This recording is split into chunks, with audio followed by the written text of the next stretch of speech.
good evening, and welcome to another lovely Thursday night here in the Broadcasting Lounge. This is Doug, and I'm joined tonight by Shane. How we going, mate? Very good, thanks, Doug. Excited for some racing at Portimao in Autodromo Internacional Algarve. Whoop, whoop, look at that. The boys have got a pretty warm bit of racing out there tonight. About moderate, some sort of medium moderate humidity, partly cloudy, a little bit of wind. But this is quite an exciting track to negotiate around. Um, has a bit of motorbikey sort of vibe, doesn't it? Yeah, and it is home of the Portuguese MotoGP round, as well as having played host to the Portuguese Formula One Grand Prix during the COVID years. They are very much designed, I think, around the bikes, but definitely lends itself well to these sort of high performance GT cars that we've got with the GTEs tonight.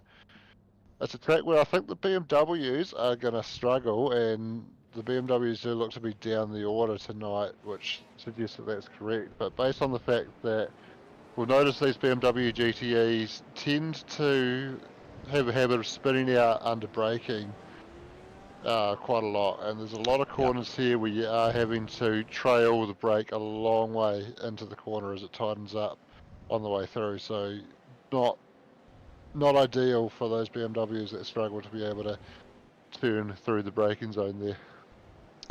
Yeah, it has been interesting, and been watching the boys through the practice and qualifying laps, and there was certainly a lot of that going on. This track obviously offering a lot of different undulations and directional changes, and as you can see, there's kitty litter already on the track from people running wide on corners and coming back on. So it's going to be exciting.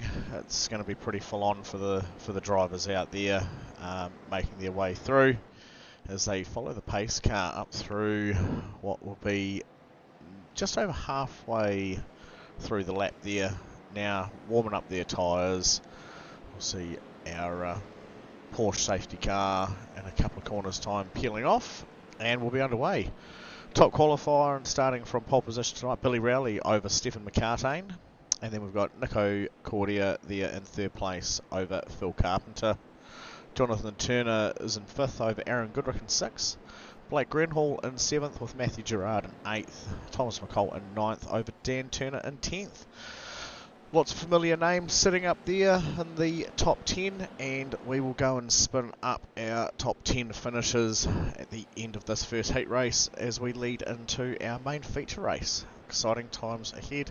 Thank you for joining us here in the Broadcasting Lounge. Let's get this underway. Yes, they're coming around through the final corner now, and the pace car is going to peel off into pit lane, and we're going to go racing. I will make a very quick apology about the lagginess there. Christchurch is about 1,700 metres underwater currently with the weather, and it does seem to be having a bit of an ill effect on my internet here tonight. So we'll do our best and we'll push on. Watch some good racing, and we apologise if it causes you any emotional harm. We are underway. Billy Rowley's going to lead them into turn 1. Stephen McCartan trailing just in behind. Nico Cordia has slotted into 3rd. There's a bit of battle going on in the background. Looks like Jonathan Turner and Aaron Goodrick racing wheel to wheel at the moment. Still side by side off turn 3. Blake Greenhall's going to get a sniff and look to make it 3 wide down into the hairpin. Who's going to come out on top of this one? Oh, Aaron's locked the rears. Blake gets away from that, being on the inside away from the drama. Matt Gerard has dropped back as a result of that as well. Phil Carpenter capitalising up into P5 there. Fantastic start from Blake Greenhall though, up 3 spots already on lap 1. He's had an absolute flyer in that Porsche. He certainly has.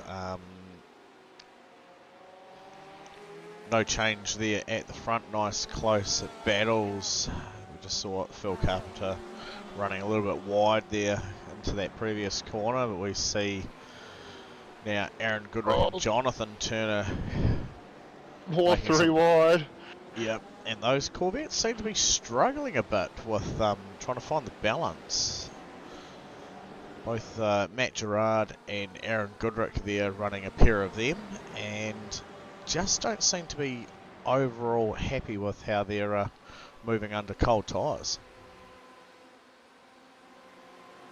Yeah, although Aaron is up 1 spot from his starting position. Matt down 1 spot. 4 wide. 4 wide down into turn 1. Sean McNamara involved in that as well. I'm sure he's cautioned us guys before about going 3 wide into 1 never works. He never told us what 4-1 was going to do. To be fair, it did look like he was pretty early onto the brakes there and bailed out of that one before they got into the corner. So probably a wise call from Sean on that one. But I mentioned the BMW struggles around here, but Sean seems to be making it work so far in the race, up 4 spots now. He's doing very well. We'll have we'll jump up there and have a look and see how he's getting on. 4th at the moment, and he's watching Phil Carpenter and Aaron Goodrick ahead of him. He's got Matthew Gerard and then Thomas McCall behind. Oh, Billy Rowley has just gone wide up the back of the circuit, and it's opened the door for Blake Greenhall to move into a podium position.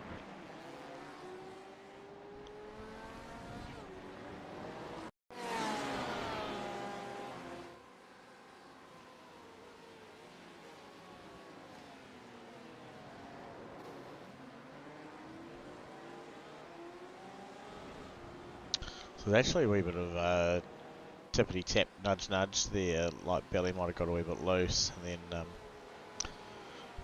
bumped into the side of Stefan. Yeah, so that looks like it was an earlier incident. Billy now into the pits. So I wonder if we picked up some damage from that, and that's what caused him to run wide up here. Oh, my apologies. Might have just took away from it. I didn't have any data there on him having any off moments, so just saw the change of position data, and I thought we could certainly bring that one in. But we'll see. Should be a very quick stop and hold. Look like the front bumper having a bit of a tweak and adjustment. So Billy only 4.28 seconds there in the pits. This will also be a good one to see if they actually did need to take a splash of gas to get through all of this. I have had some crash data pop up, so bear with me. We'll have a look and see what's happened there.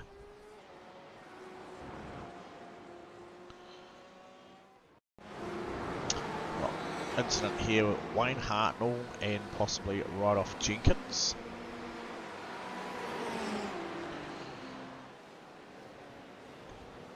And then possibly Dylan Radford involved in the aftermath there at the end of it as well, doing his best to avoid making that any worse and getting on the brake nice and heavy, minimal contact, and then was able to move on with the racing. Up the front of the field though, we have one Stephen McCartane being chased by Nico Cordia, who's done a pretty good job of staying close to him. He's missed the first few races of the season, Nico, and he had said that he certainly wants to solidify his mark on the racing for the rest of the season.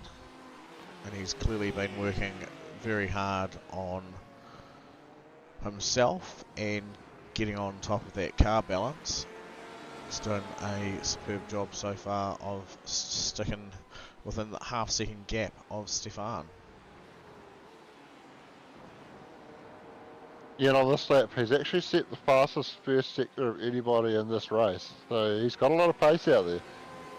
And great to see someone able to stick with Stefan, because we've grown used to seeing him out front controlling these races, but certainly he's got Nico keeping him honest so far tonight, and he was actually out qualified by Billy, wasn't he? Was, yeah, so Be interesting to see what happens with a few of those names moving forward into heat number 2, the feature race tonight, once we're all decided with what's happening with the top 10 and getting reversed. I'll be keeping an eye on Billy, probably making up a few positions now, currently sitting back down in position 17, down 16 spots. It's a massive drop, but it's not over yet.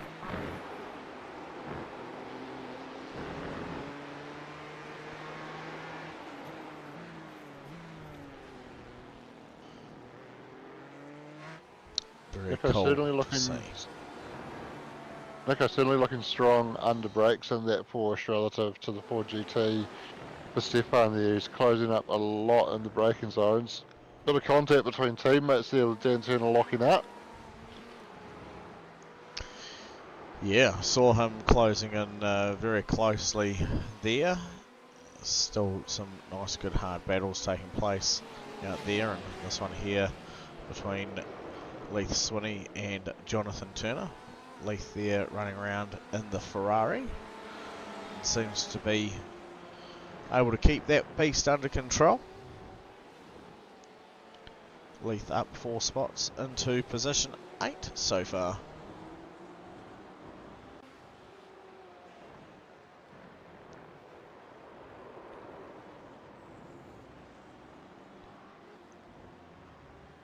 And it's gone all a wee bit pear-shaped here for Sean. He's had a moment and he's come well out of the last position where we saw him in. Pretty sure he was sitting up at about 7th or 8th earlier, wasn't he? Yeah, he was. I had noticed before that little incident that he had dropped back, so I'm not sure exactly where he lost those positions. I think he may have been involved in that moment. We saw him involving Wayne Hartnell, Christian Jenkins and Dylan Radford, as he's had another little spin there, so starting to struggle with that BMW braking by the look of it.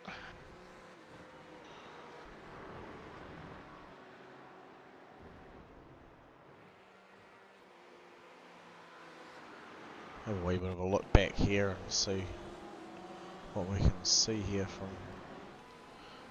I just missed it. So Sean it's had a very, very interesting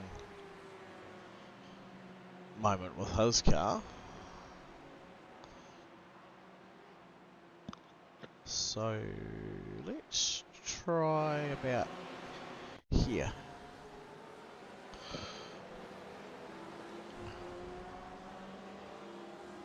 Oh yes, so just picking up the big drifty,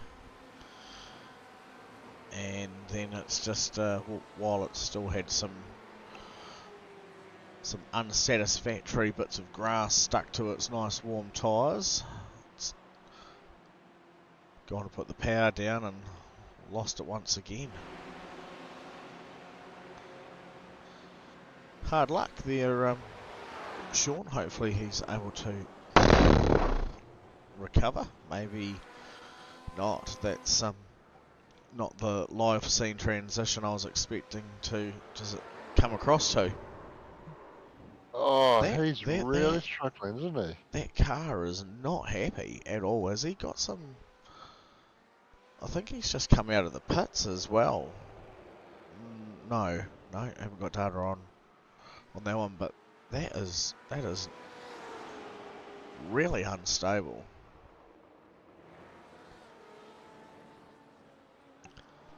Wonder if he's trying to fight the cat off his lap. It almost looks like the cat's driving. Oh, this is unbearable. I can move on to something else. There's only so many times we can make fun of our mates before it just, like I said earlier. I actually won't repeat what I said earlier. He's come to the pits. I've been looking over his car to see if I can spot any damage. I can't see anything. I have a feeling he's just cooked those rear tyres and just can't get them back in the window. So he's going to come in and I think scrap a new set on, and then he'll go again. But yeah, very, very challenging situation for Sean there. And his car briefly disappeared in the lane, so I was about to call that he's called it a night, but it has popped back up there. Wondering if you could, oh, excuse me. I wonder if you could bring up your data on your screen there, Shane, and see whether or not has the temperature like jumped up a ton, like has the track temperature gone up an exorbitant amount, or?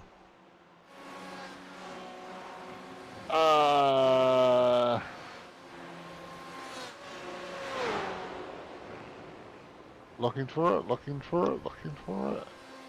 It's up to 33. What was it when we started? 24. It has jumped up a lot then, hasn't it? And we have seen quite a few of them. I mean, we did say it was going to be hard on the beamers. We did see quite a few of them having large brake lockups and bits and pieces going on. So could be a wee bit of a combination of that, just a rapid change in temperature. Yeah, certainly not going to help, is it?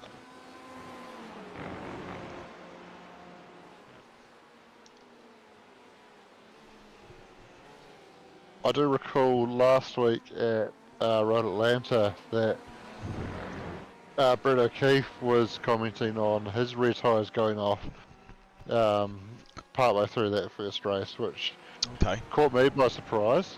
Let's say, yeah. But yeah. It was that in the BMW as well, or the Porsche? I cannot recall. But it was temperature related, was it?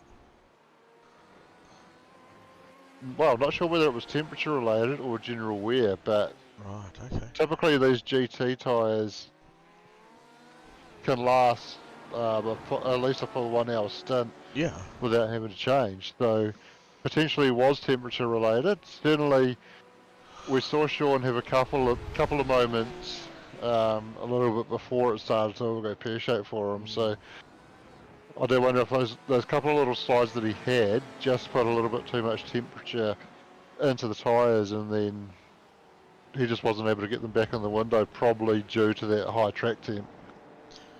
Yeah, we did hear some of the lads talking before about running some different brake pads as well between the low and the high friction.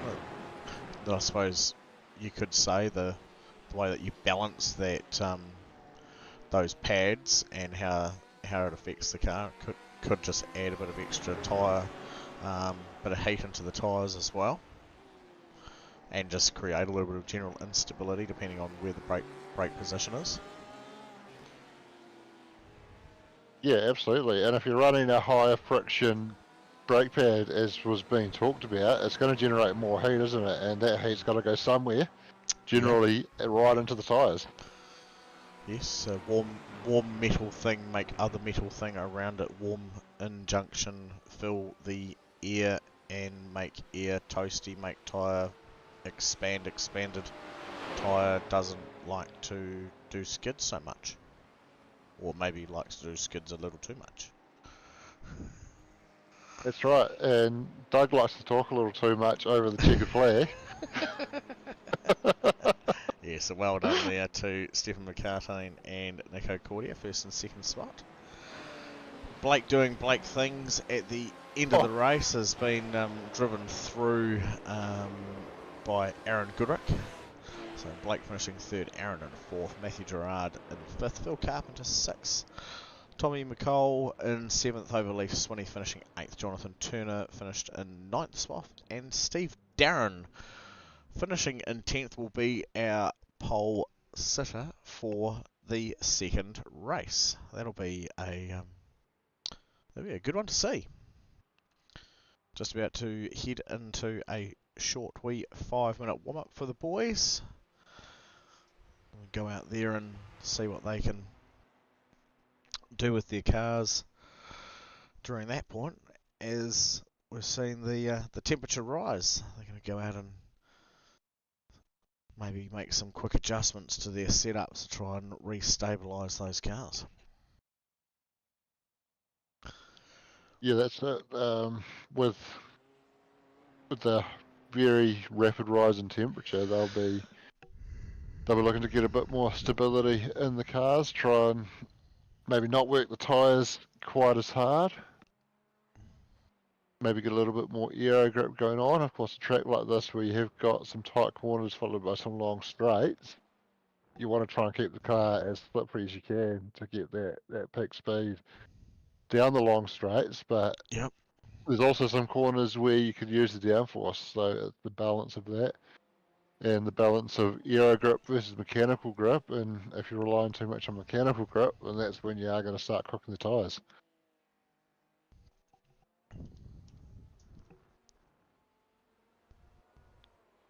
Yeah, we'll have another quick look at the info for tonight, because that brings up the track map.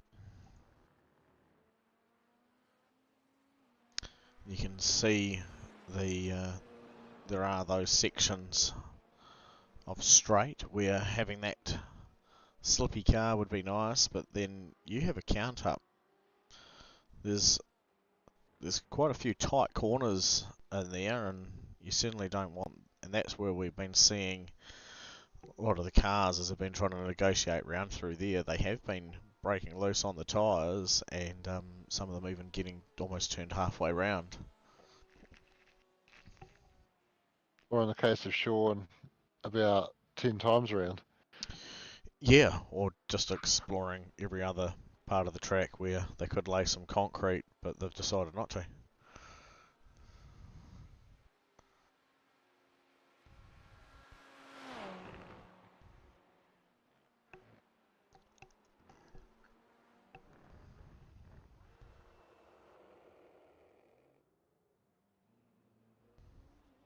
Dane, hello, my apologies for being no-show. Haha, it's my first day. Was he not in that race? I believe he was in that race, but okay, hi Dane. He says for being so slow. Oh, so okay, yep. I can see why you would have seen a no show. Yep.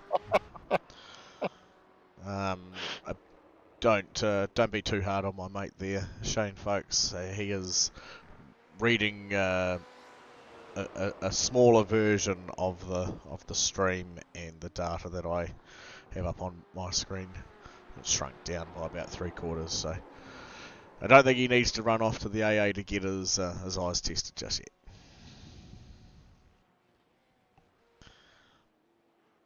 I've passed quite a few eye tests at the AA the last couple of years, actually. So I bet you have.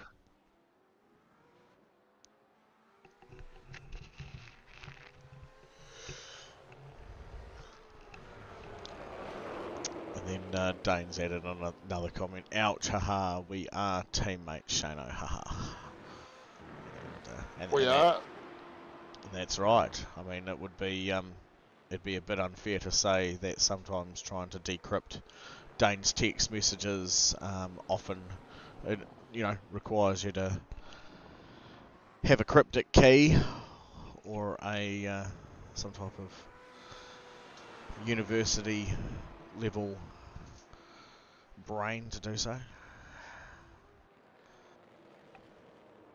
Bit like decoding. Correct.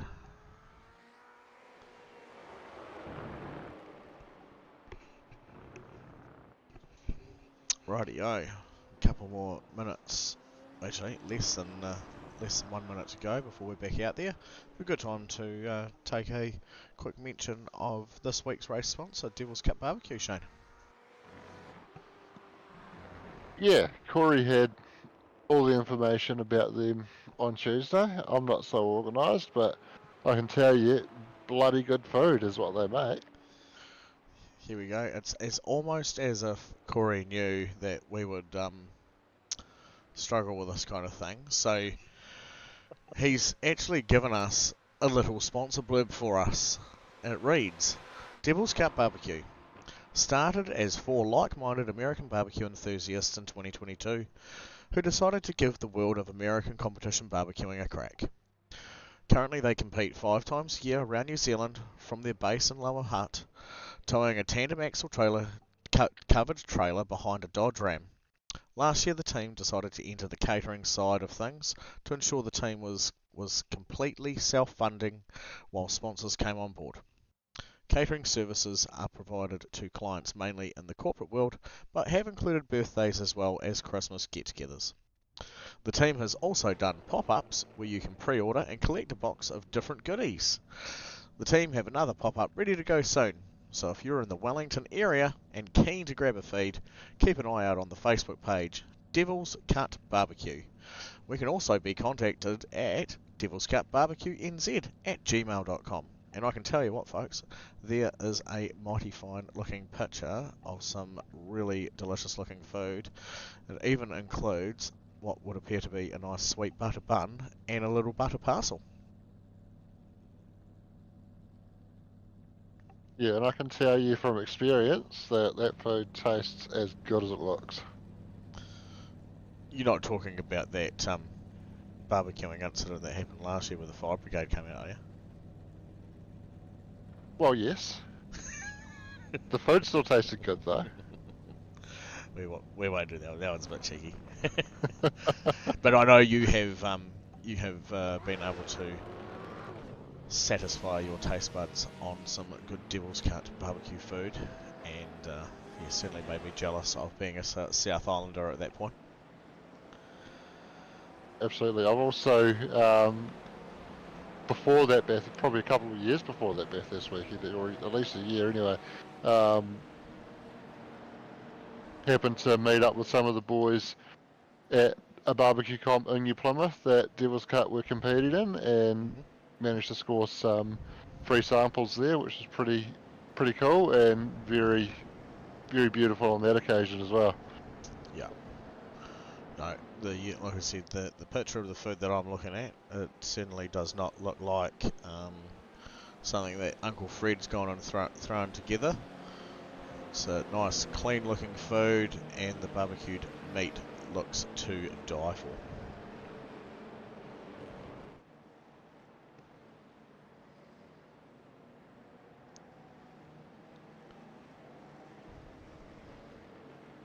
Speaking of Uncle Jeff's messy barbecue, how do we reckon these front runners are going to get underway with such a savage-looking pack of drivers behind them? Well, it all depends on how quickly Stefan and Nico can cut their way through the pack, but I think if Steve can get a good clean start, I think he'll put in some consistent laps early on and might build a little bit of a gap at the front.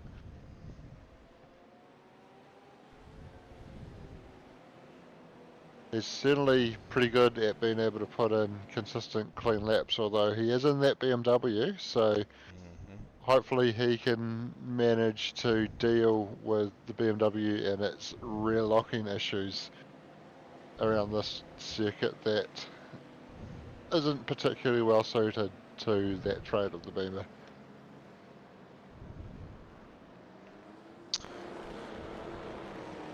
Oh, there's Sonny in a hurry to get going. Oh, and there's been someone hit the wall in the background. Wayne Hartnell, by the look of it, it was. He was hit in the rear and ended up in the Armco on the pit wall. Concrete even, not Armco, and he's got heavy damage to that front right. He's going to try and drag it back to the pits. More drama down at turn 1. Blake Greenhill drifting through turn 1. Steve Darren off. Jonathan Turner and that as well. Matt Gerard down 8. More drama after turn 3. Aaron Goodrick in the wall. Billy Rowley facing the wrong way. I think we need to settle it down with a safety car. What do you reckon? Yeah, I would.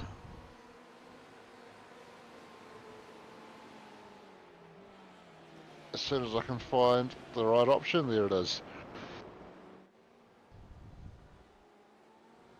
So that was a chaotic start, a few different incidents going on there, very messy. Looked like potentially the first incident with Wayne Hartnell at the start might have been triggered by Leith Swinney initially jumping a little bit early and having to check up, and I think just the concertina in the back as people behind him thought they were going and then they weren't going. Yeah, it was interesting. I wonder if Steve almost reacted.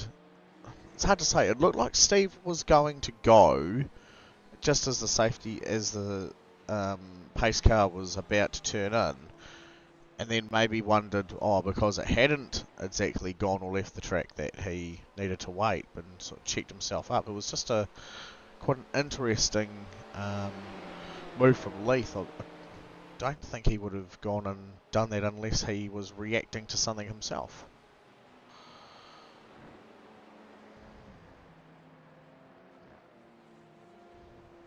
Oh, yeah, you're right, actually. Steve did accelerate and then checked up because the safety car hadn't actually peeled in. So a misjudgment from Steve there. So... And then when they got into turn one...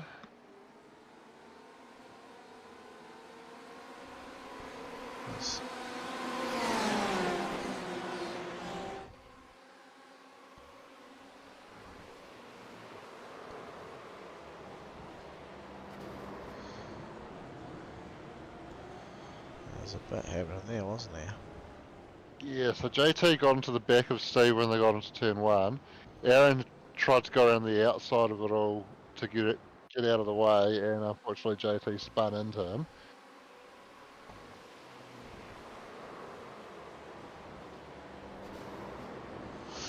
Yeah, just nowhere to go when you're rolling backwards like that, eh?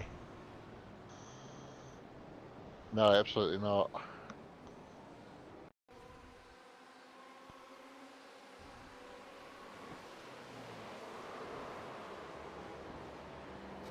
And there, once again, just that brake, I think it's like a brake bias issue, isn't it? The BMW is just locking those rears and turning around on the spot. Yeah, but Steve certainly took a hit from JT at the apex of turn one there, sorry. Yeah. So, the boys rolling under safety car. Aaron Goodrick's been there for a couple of minutes, hasn't moved yet. He did request he did tow back to the pits, so... Yeah, so he was that turn three incident that we saw. He dropped it by himself and just looped it into the Armco. And as that happened, Billy Rowley arrived on the scene, almost crashing into it, also dropping it by himself. So this is, I believe this is this bit here. Yeah, so this is it. Aaron just loses the rear. There's actually a little bit of a crest there out of. Actually, I think that's turn 4, where the car does go light, and I suspect Aaron might have had some damage to the rear of that car after he was caught up in that turn 1 incident. Yeah, And it just went around on him over that crest, and Billy, very similar incident for him on the Porsche.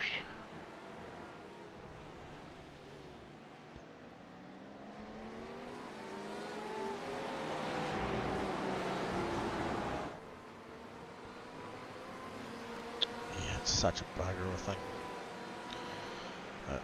Under live racing conditions, pit lane.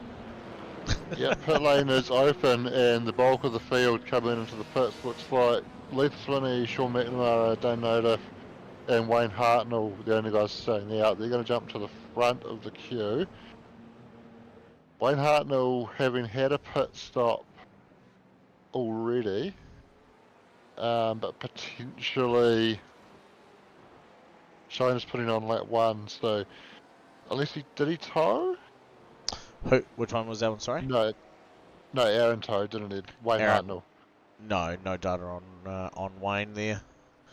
So Just one. potentially he pitted under a closed pit lane and he may have taken the end of line as a result of that.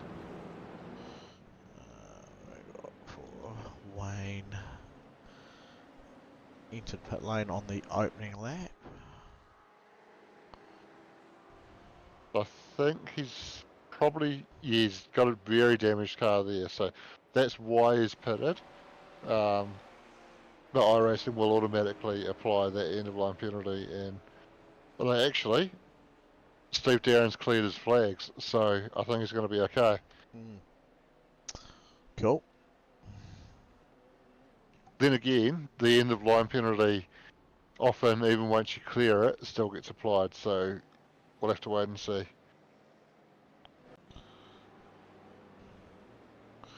Rightio. So lights appear to be out on the safety car. That has absorbed approximately 6 minutes of green light racing in our 25-minute feature race for the evening.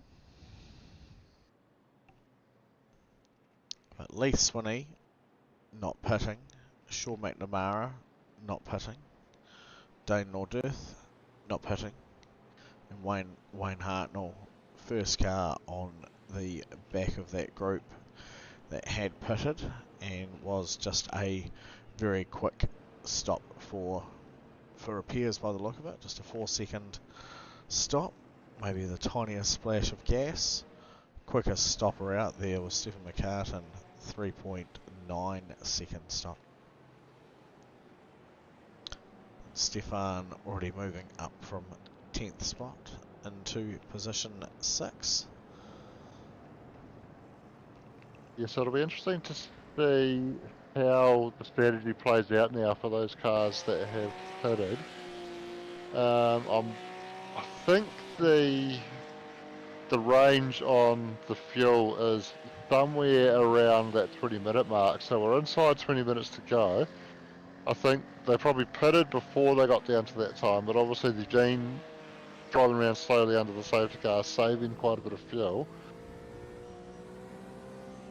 They might be able to get home. They might still need to do some saving, where Sean, Dane and Leith are taking that strategy of being able to just go all out, not worry about saving fuel, and they'll hope that that can pay dividends for them towards the end.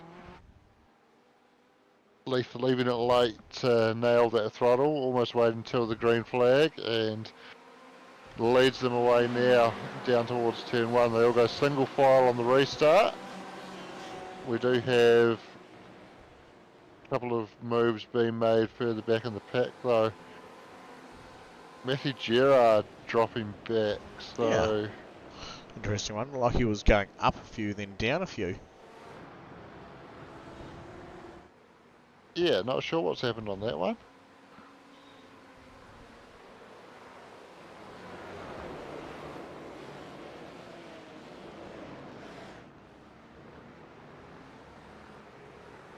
Oh, there's an incident at the hairpin there in the background.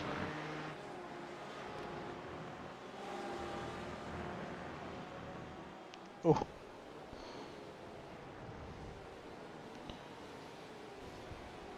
Looks like it might have been Blake Greenhall that went around at the hairpin there.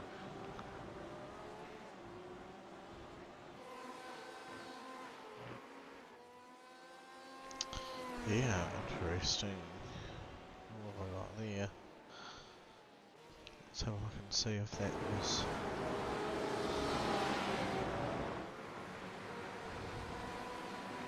Yeah, this is going to be that moment for Blake, and he's arrived on the scene pretty hot towards a pack of cars, turned into the corner early to try and avoid contact, and it just resulted in the rear going around on him as he was holding a bit too much weight on those front wheels when he tried to get it turned there. Yes.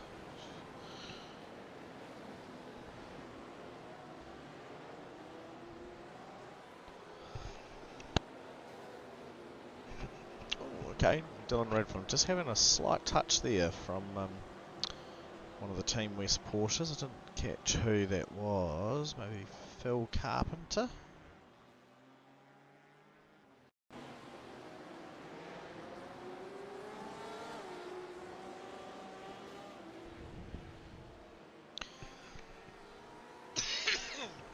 No. That was still in Radford in the background facing the wrong way there. Maybe that one.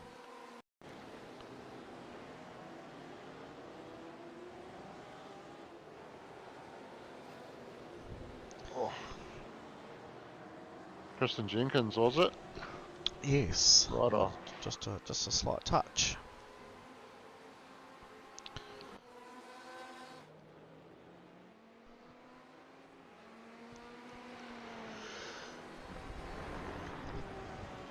Leading the field currently, Lee Swinney over Sean McNamara, and Stephen McCartan has moved up from 10th spot into position 3 so far. Nico just in behind him. Yes, so Stefan, first of the cars that pitted under the safety car. He doesn't appear to be fuel saving at the moment, does he? And he's sitting purple sectors, so that would tell me that he's either got enough to get home without saving, or he knows that he's not going to make it without another stop.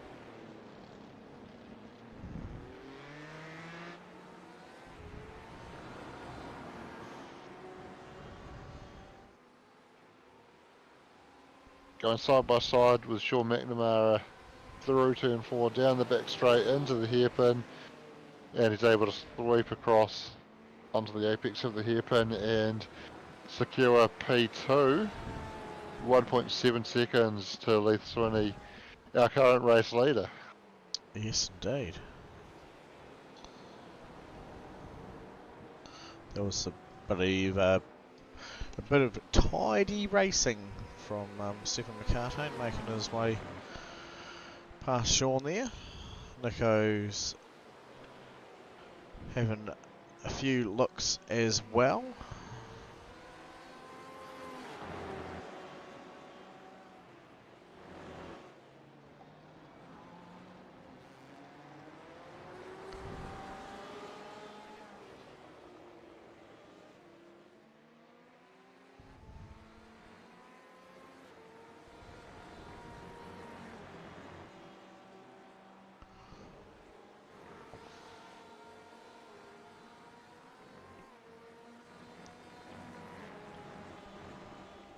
Blake Greenhall fighting Matt Gerard here.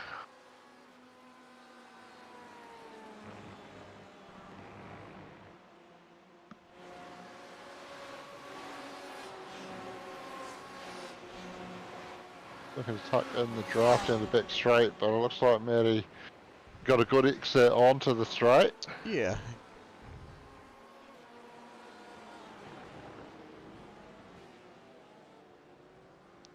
The only other close one out here we've got so far is Dan Turner with racing teammate. Oh, ahead of him, Wayne Hartnell, but Billy Rowley, for me, a little bit out of nowhere, has closed in on those two very rapidly and has divided them.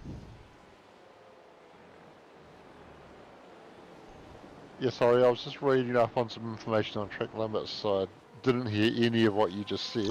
No, that's all good. I was just pointing out. I was looking at some data of the cars being close together and sort of seemingly out of nowhere, unbeknownst to my eye. But Billy Rowley has gone and making his moves up through the field, and had just gone and divided the two boys that I thought were in close battles with one another.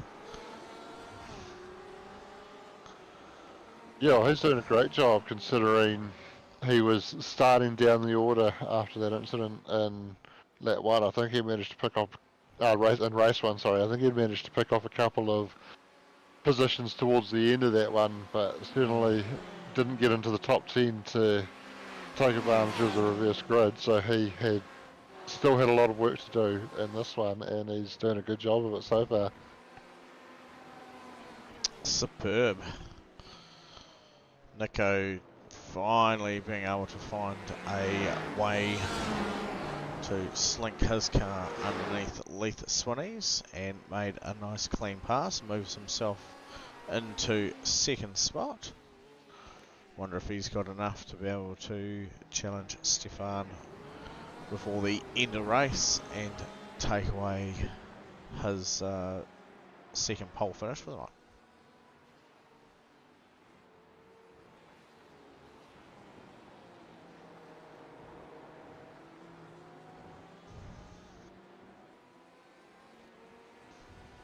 So as I mentioned before, I was reading up on some track limit information. Yep. I was expecting to see all the little diagrams of where you can run towards the end of the curve and where you can't. The reason I looked into it was I saw in the back of an earlier shot Blake running certainly all four wheels over the white line out of turn one, but I was suspecting because he was on the curve that he would be okay, and that's why I was looking for those diagrams to check if that was the case at turn one.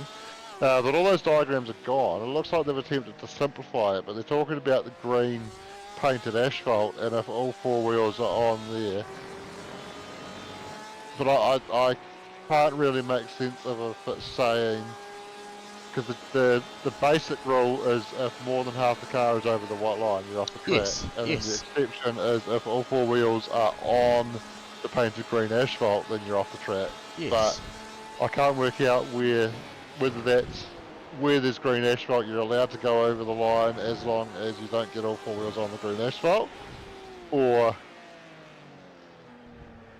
yeah, I don't know. I'm very much just more confused than I was before by reading the rules there. Yeah, it's. Wonder if it's only referring to, because obviously all the corners have a white painted line as well, if it's the ones where they go straight from a white to a green versus a white red to the green. Yeah, I guess you can't.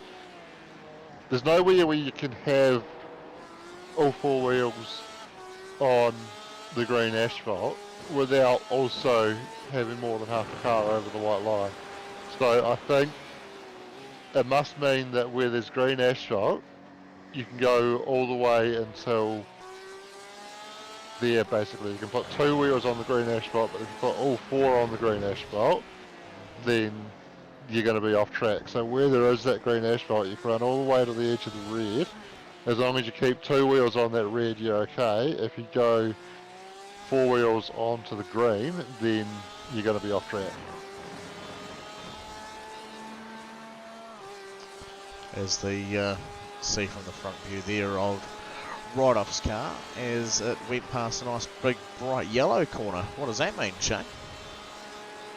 I would not have a clue, Doug. Nor do I, to be fair. So, but you can see a few of those corners have a nice big bright yellow built-up curb, and all I know that we can do with them is avoid them like the plague. Yep, avoid sausages, because our weekly sponsor Devil's Cut Barbecue, they're not that sort of barbecue. They're not throwing sausages on there. It's a lot more fine dining than that. Did you like the segue there? I did indeed. I very much did. That was really well played.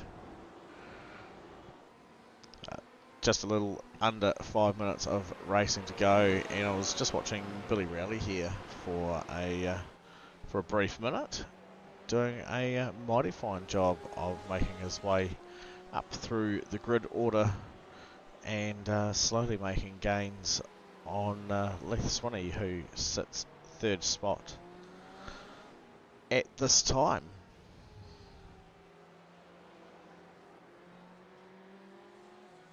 Something's just occurred to me on the strategy front. Mm-hmm. So I talked about potentially those guys that didn't pit under safety car were going to pit later, and the guys that did might be saving a little fuel, but it became clear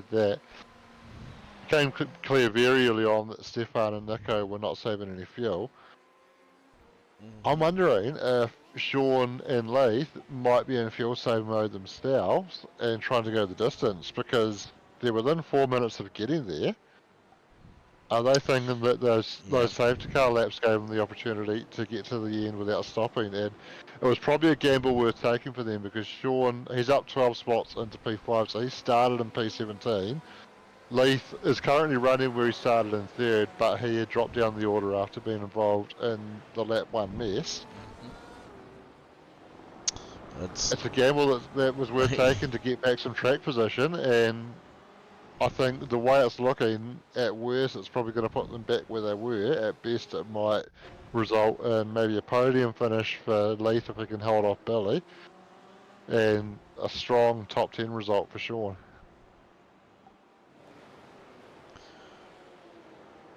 It's what I oh there we go. That's what I was waiting for. Just waiting for that bit of data to show itself. There was crash data for Matthew Gerard.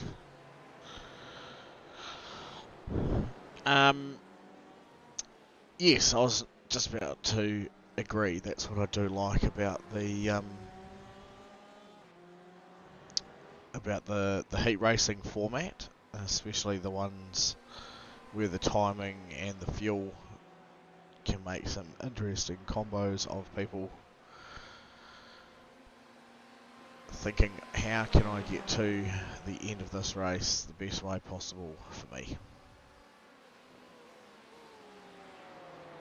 Absolutely, and it's not going to result in a podium for Leith because Billy has just managed to slide up the inside, and I think probably the speed difference on the front straight there would suggest that Leith is saving a bit of fuel, so I think he is trying to go the distance without stopping, and he's not far away from pulling that off now. And where he had ended up after lap 1,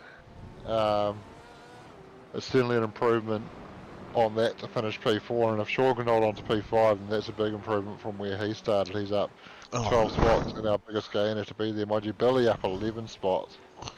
Yeah. Who've been also pitted under the safety car, but he was our pole sitter in race 1. He was down the order for the second race because of an incident in that first race, so we knew he had pace to fight through, but he's done a remarkable job to climb himself onto the podium in this one. Indeed. Just a little under 2 minutes, well actually nearly only just 1 minute of racing to go. They'll see them coming across the line for the final lap, I'm sure. Stefan leading Nico over a couple of seconds now. Yes, so they'll be getting the white flag now.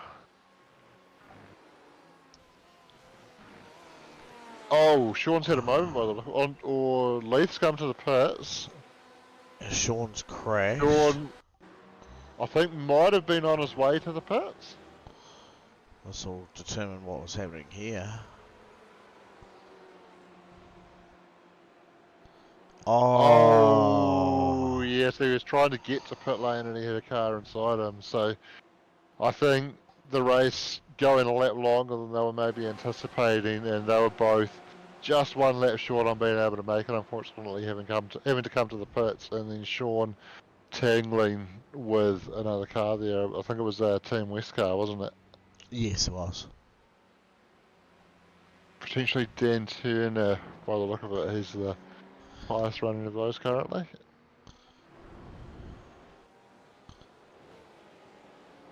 I think it was definitely a Porsche, so I wonder if it was... Okay, might have been Tom McCall then. Maybe Tom might have had to slow up as a result of the incident and lost position to Dan. Hard to say. Hard to say. A lot to break down after the race for sure. A couple more corners and a couple more turns. But it looks like Stefan has got this one stitched up and into the bag for another awesome #1 podium. Nico across the line in second. There's Billy Rowley. Up 11 spots. Great finish for him to finish in P3. Dan Turner very happy with himself, finishing there in 4th. Tom Cole, not too bad, only down 1 to finish in 5th. Rodolph Jenkins up 6, Wayne Hartnell up 6, finishing 6th and 7th. That's Jonathan Turner, 8th spot for him tonight. Steve Darren finished in P9, and Dylan Radford done great to finish up 6 spots in position 10. There's Phil Carpenter. Leith Swanee, unlucky one for him right there at the end.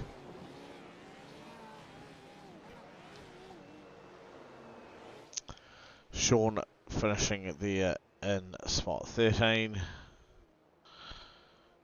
Matt Gerard, P14, Blake Ranhall finished in 15th.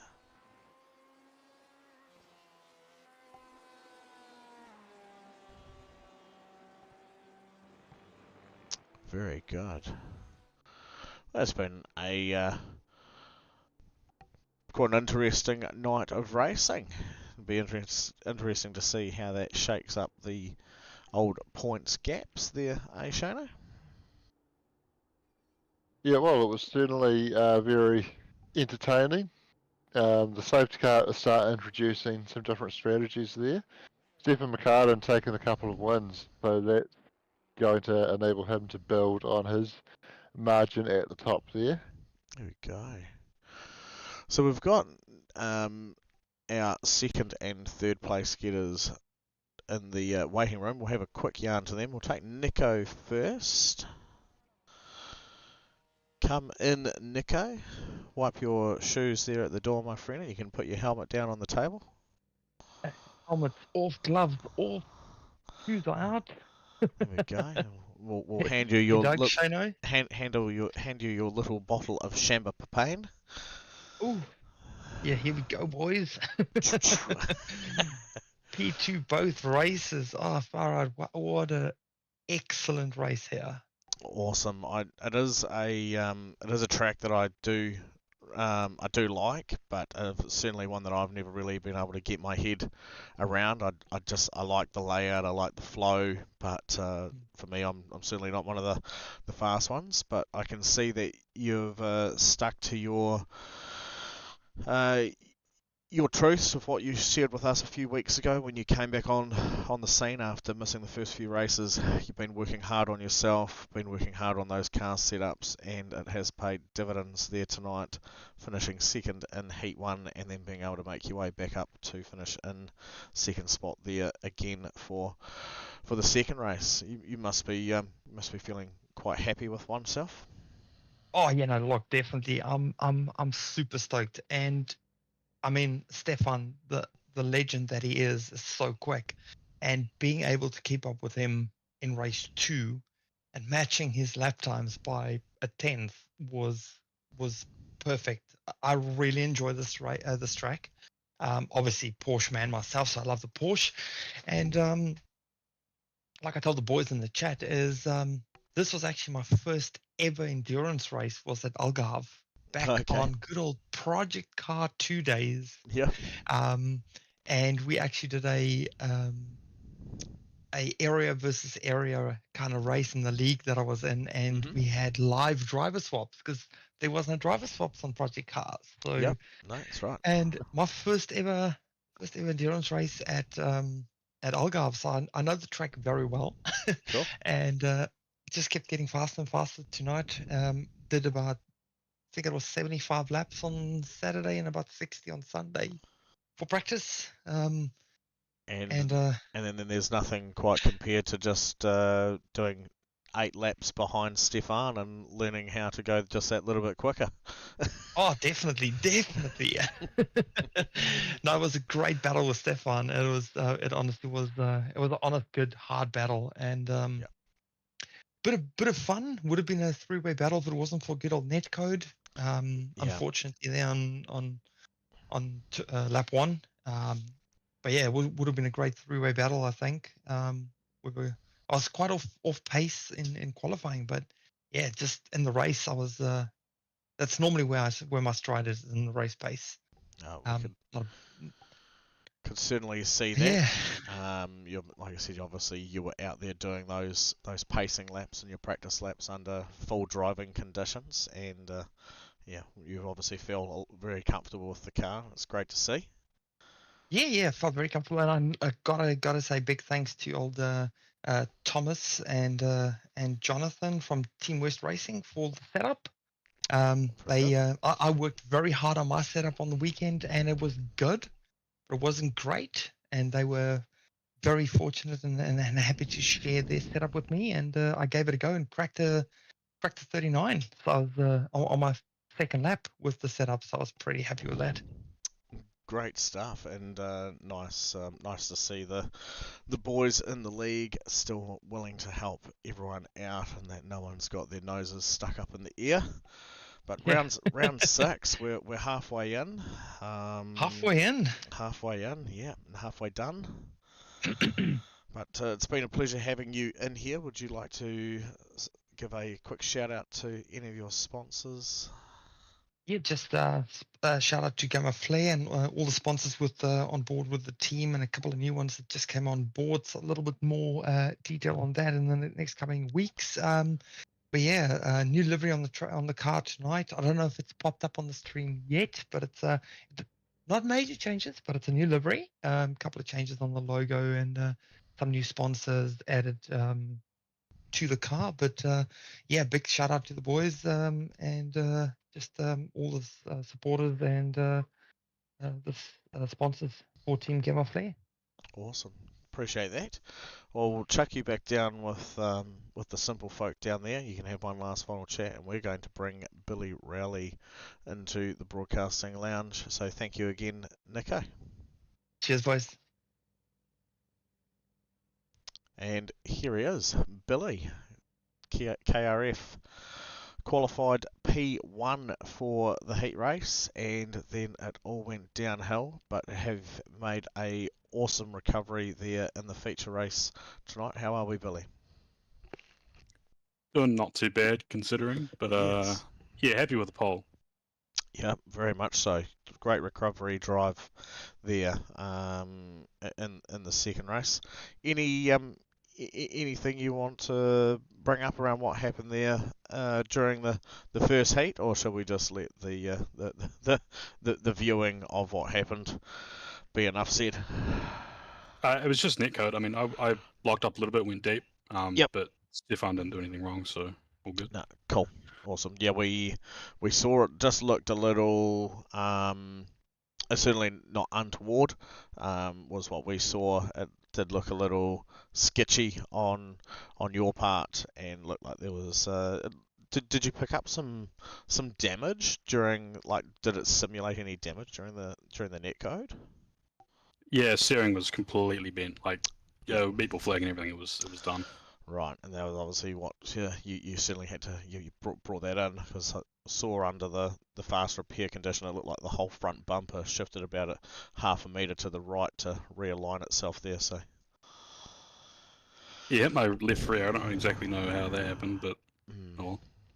Not the best, and but you were able to stay composed enough through that short bit of racing to get yourself up closer towards the top 10, just away from the end of the pack, and then you went into heat number 2. It all went a wee bit topsy-turvy there for a few others off the start. What was your play at that one? I was going well. I was after the safety car restart, I was back up behind Stefan, but then I spun again through that uphill left-hander, so then it was all just reset. But yeah, I had good pace, but I couldn't control the tire temps, so I never figured I'd be able to actually race Stefan over a long run. But it would have been nice to at least have a crack. Yeah, 100%. I think that's where Nico's head's at the moment as well. He's certainly been enjoying pacing himself alongside Stefan and learning some tricks and bits and pieces, and a little bit more about some some of the racetracks, just building that little bit of extra speed. But yes, it would have been quite nice, as Nico said, to see that three-way battle take place properly with you having started off the front. Could have allowed for some interesting story writing throughout the race. We'll have Yeah, it to would've. we'll have to see possibly that one come up again in the near future. You're obviously feeling a little bit more stable in the car. You said you struggled a wee bit with the tyres. We were contemplating and trying to decipher, was there quite a significant jump in track temperature there during the race? I think starter quality was like 22 or 23, maybe it was even higher, but it ended up in the high 30s in that second race. But it wasn't. It's not even a GTE thing. It's just I'm not very good at it, so it's just a bit of a change to actually have some pace for once. Yeah. But it's still something I need to work on. Oh, very good. Again, it was great to see you out there over the short distance, being able to get there, put down a nice fast qualifying time, and it should give yourself a nice wee boost of confidence that maybe you have cracked that code, and then you can just go out there and start linking those laps up more and more. Yeah, hopefully I'll be able to do more of these GTE runs. I usually work Thursday nights, so I can't make all of them, but they are good fun. Much better than GT3. I don't, mind me saying.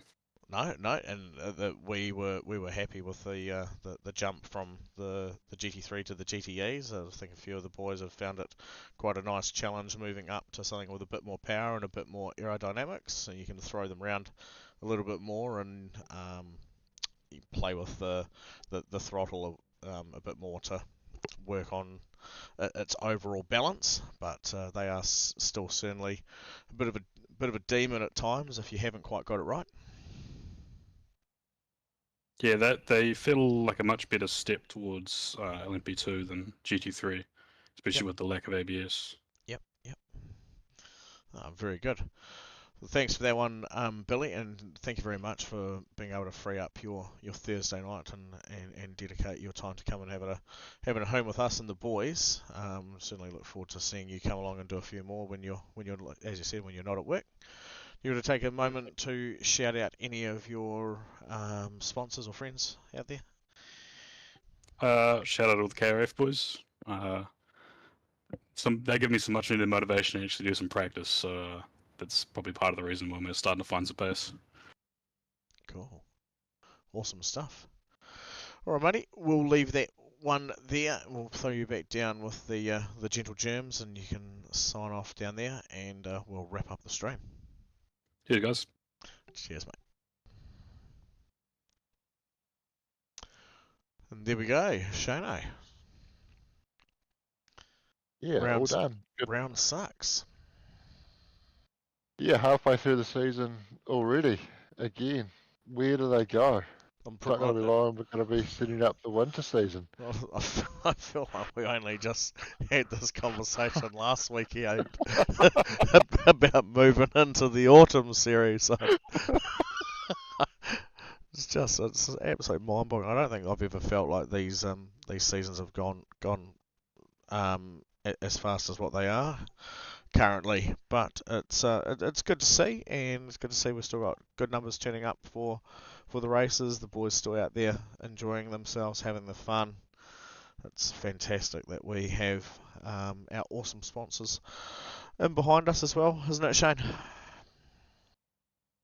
It is. MRP, love their work. Good to see them at the V8s in Taupo last month, and had a blast on their sims that they had set up there, particularly their full motion sim. Nice. Every direction of motion you can possibly get, including the seat pivoting to really simulate the car moving underneath you and really give you that seat of the pants feel. That was such a cool experience. Now, you mentioned that, and we will just very briefly, very, very quickly, just wanted to say that seat of pants feel when you're throwing one of those cars around. Were you able to get the car to go faster under the full motion simulation compared to what you've got at home, or was it just quite a bit of a difference with the equipment that you'd still need a bit more time? And where would you say, like, what would you feel is your level of realism from running on that motion setup? I felt like I was able to extract some time from it. It is hard to say because it was on Assetto Corsa, not iRacing, where I Okay. spend most of my time sim racing. So it wasn't a Yep. direct comparison. Yep. I would say as well that the car felt like a mod designed for public displays, where it was probably it was the Gen 3 V8, but it felt like it had a lot more rear grip than the Gen 3 V8 should. You were able to really stand on that throttle pretty hard, pretty early. Right. But Where, yeah, where, certainly yeah. I felt like I was able to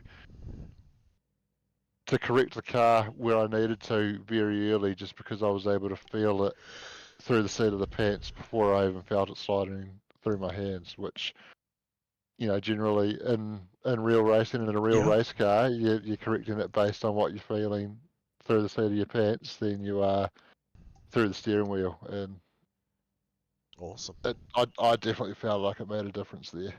Well, there you go. So all of you folks out there, you've heard it here first from one of the boys, one of the good boys.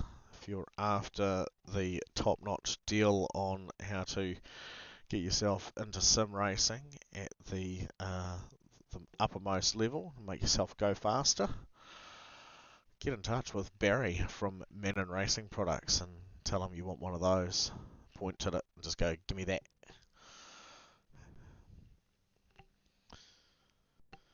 Devil's Cut Barbecue being our weekly sponsor.